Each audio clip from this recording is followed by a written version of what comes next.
எபிரேயர் 13:8 சொல்கிறது, இயேசு கிறிஸ்து நேற்றும் இன்றும் என்று மாறாதவராய் இருக்கிறார். இந்த உலக வாழ்க்கையில் ஒவ்வொரு நாட்களும் நாம் பலவிதமான மாற்றத்தை சந்தித்து கொண்டிருக்கிறோம்.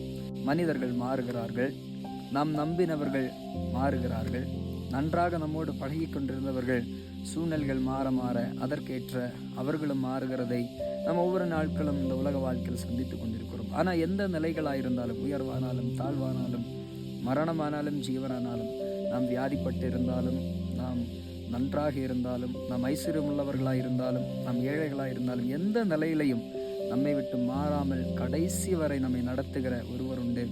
அவர்தான் இயேசு கிறிஸ்து. அவரை நம்பி அவருடைய கரத்தை பற்றி கொள்வோம். அவர் நம்மை கடைசி பரியந்தம் நம்மோடு மாறாத ஒரு தெய்வமாக கூட இருந்து ஆச்சரியமாக நடத்துவார்.